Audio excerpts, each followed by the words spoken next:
Olá, tudo bem com você? Estamos aqui para meditar na Bíblia em ordem cronológica. E olha, pense comigo, a palavra de Deus, ela está acima de qualquer religião.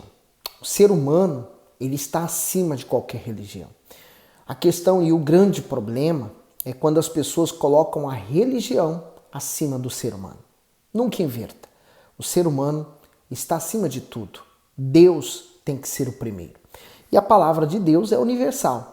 Agora, nós estamos meditando nela, na versão ACF, e eu quero que você dedique seu tempo para ler, não somente aqui nos vídeos, mas, sobretudo, sozinho também, para que Deus possa falar com você. Deus tem muitas maneiras para falar conosco. Nós só temos uma, a oração.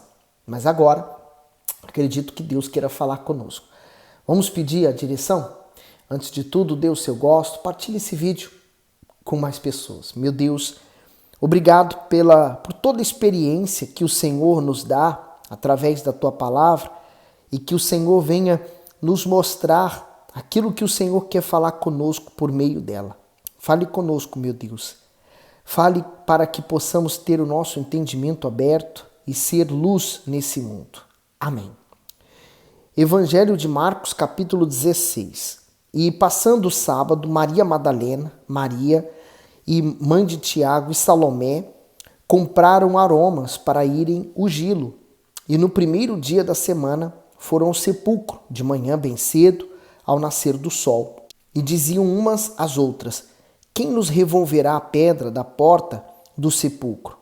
E olhando, viram que já a pedra estava revolvida e era ela muito grande. Então, lembra que os soldados ficaram guardando a porta para que ninguém, os discípulos, não entrasse para tirar. E havia guardas também. Aliás, havia guarda e essa pedra estava selada para que não fosse quebrada. Então, elas foram ali no intuito de poder levar mais perfumes, né? A preparação natural para aquele que havia morrido. Não fizeram isso no sábado, porque no sábado ninguém podia fazer nada. E perceberam que a porta estava aberta. 4. E olhando, viram que já a pedra estava revolvida e era ela muito grande. E entrando no sepulcro, viram um jovem assentado à direita, vestindo de uma roupa comprida, branca, e ficaram espantadas. Ele, porém, disse-lhes: não vos assusteis, buscais a Jesus Nazareno, que foi crucificado, já ressuscitou. Não está aqui. Eis aqui o lugar onde o puseram. O comentário do 6: Jesus já ressuscitou. A ressurreição do Senhor Jesus é a maior e melhor notícia que o mundo já ouviu, pois representa a vitória sobre a morte, isto é, por meio da ressurreição do Salvador. A obra redentora de Deus pela humanidade se tornou completa e eficaz. Assim, com o sacrifício consumado, o Filho do Altíssimo passou a ser o fundamento da igreja e por intermédio dele todos os que creem podem compartilhar da sua maior herança, a vida eterna. Veja, mataram o corpo, mas não mataram a alma de Jesus. Ele morreu fisicamente para esse mundo, mas ele entrou no mundo espiritual, né? Ressurreto, vivo, forte e invencível. Ele foi o primeiro e todos aqueles que morrem em Jesus também vão ressuscitar como ele. 7. Mas ide, dizei a seus discípulos e a Pedro que ele vá adiante de vós para a Galileia, ali o vereis, como ele vos disse. O comentário: seus discípulos e a Pedro. Embora Pedro se sentisse envergonhado por ter negado a Jesus, o Messias não o havia rejeitado. Pelo contrário, o anjo fez questão de destacar o seu nome entre os discípulos para que ele não se excluísse. Da mesma forma que o Senhor teve o cuidado de mostrar a Pedro que o havia perdoado e continuava contando com seu empenho para realizar a sua obra, ele se preocupa, zela e chama para serem seus servos todos os que se arrependem dos seus erros e possuem o desejo sincero de servi-lo. Então ele falou a seus discípulos e a Pedro, quer dizer, para que Pedro pudesse entender que ele estava perdoado. Foi a fraqueza dele, né? No 8. E saindo, elas apressadamente fugiram do sepulcro, porque estavam possuídas de temor e assombro, e nada diziam a ninguém porque temiam. E Jesus, Tendo ressuscitado na manhã do primeiro dia da semana, apareceu primeiramente a Maria Madalena, da qual tinha expulsado 7 demônios. O comentário, primeiramente a Maria Madalena.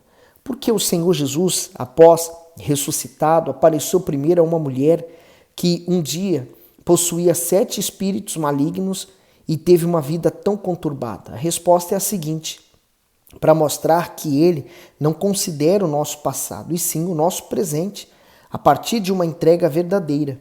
Quando Maria Madalena deixou a vida pecaminosa para seguir os ensinamentos de Jesus, ela investiu na justiça divina. Assim, colheu os frutos da sua obediência ao ter o privilégio de ser a primeira pessoa a ver o Senhor ressuscitado.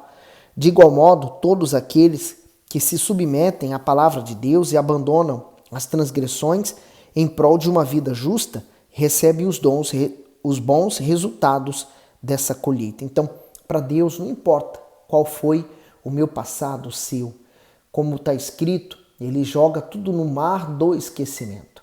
Por isso que há 2 condições. Ou você tem o seu nome escrito no livro da vida e o seu histórico de sofrimento, de pecado, de erros e acertos foi apagado, ou você nesse momento não tem o seu nome escrito no livro da vida e infelizmente toda a sua história está narrada em livros e é por causa disso que a pessoa é condenada. Então, quando a pessoa aceita o Senhor Jesus, né, porque só através dele vem a salvação, então todo o passado dela é anulado e ela recebe a oportunidade de viver nessa vida uma nova vida. Mas aqueles que preferem se agarrar ainda às coisas desse mundo, né, aos prazeres que esse mundo oferece, a pessoa então vive em vão, porque quando chegar ao fim, ela estará sozinha. No 10. E partindo ela, anunciou àqueles que tinham estado com ele, os quais estavam tristes e chorando. Então, eu acho interessante que, primeiramente, Jesus apareceu para as mulheres, né? Ele primeiro apareceu para as mulheres. Poderia ter aparecido para os homens, mas naquele tempo as mulheres não tinham tanto valor na igreja, né, judaica quanto os homens.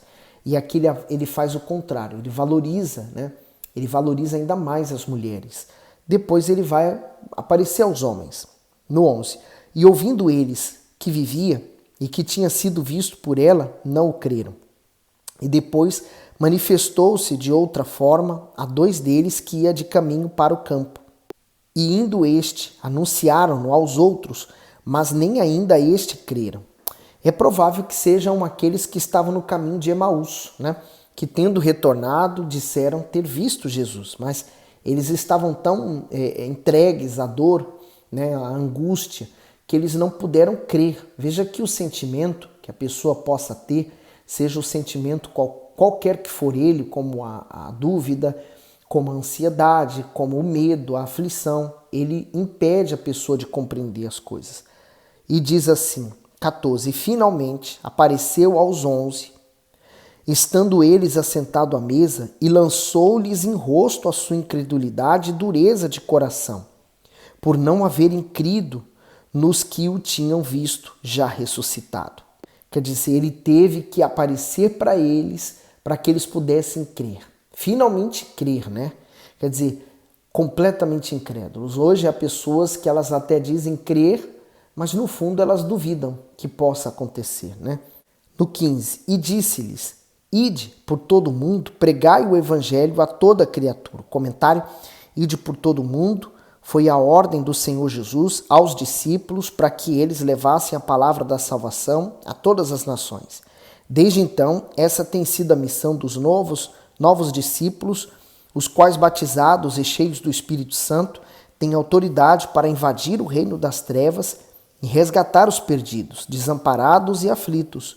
Os oprimidos pelo diabo estão em toda parte. Diante disso, precisamos assumir a condição de servos e executar o que o Senhor Jesus nos determinou. E esse id, ele é para mim, para você. Uma vez que estamos ouvindo e lendo a respeito disso, ele está agora dizendo isso a nós.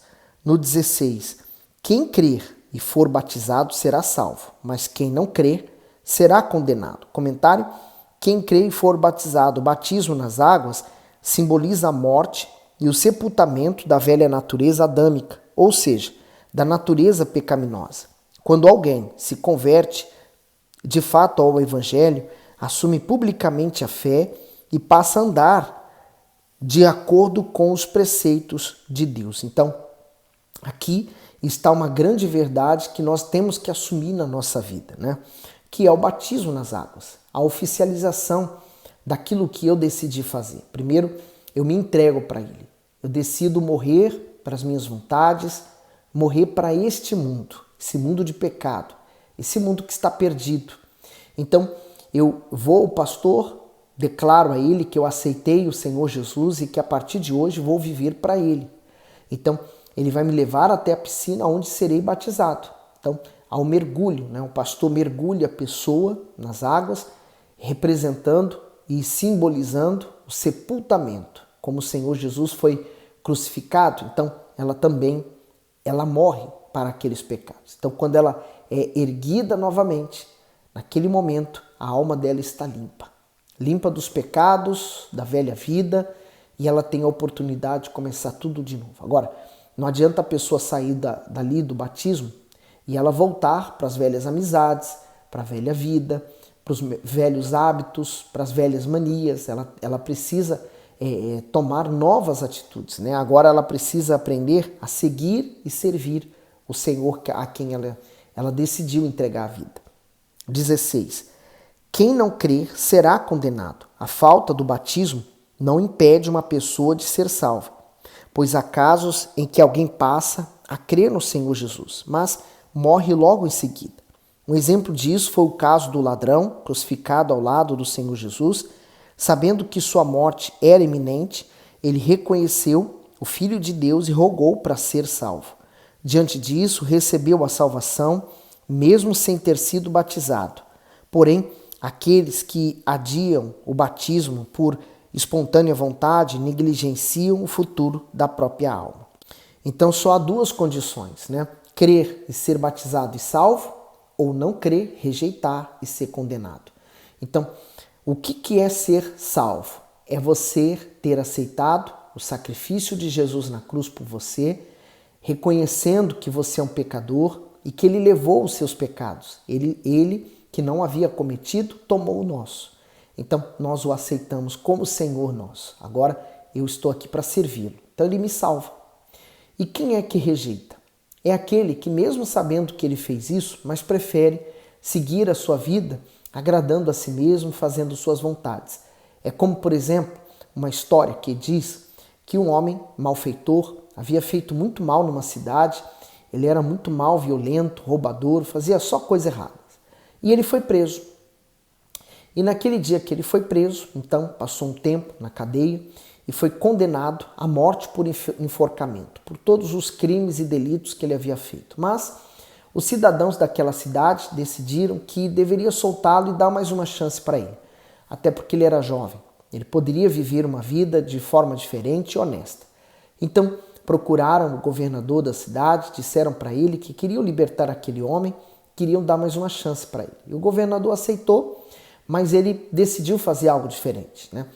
Ele pegou uma Bíblia, colocou a carta, queria libertá-lo daquela prisão dentro da Bíblia e foi como um pastor, representando um pastor. Ele, quando viu entrando aquele homem vestido de pastor e com a Bíblia na mão, ele rejeitou aquele homem. Falou, eu não quero a visita de um pastor. Eu vou morrer e eu não quero nada a respeito de Deus. Deus nunca me ajudou e não é agora que vai me ajudar. E ele falou assim, olha, eu quero falar com você e o que eu tenho dentro dessa Bíblia vai te ajudar a libertar. Ele falou, não quero saber. Eu não quero saber e se você entrar aqui, eu não garanto que você saia vivo.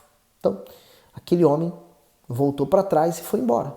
O carcereiro veio até o preso e falou assim, olha, você é muito tolo, muito burro, porque aquele homem vestido de pastor não era pastor, era o governador.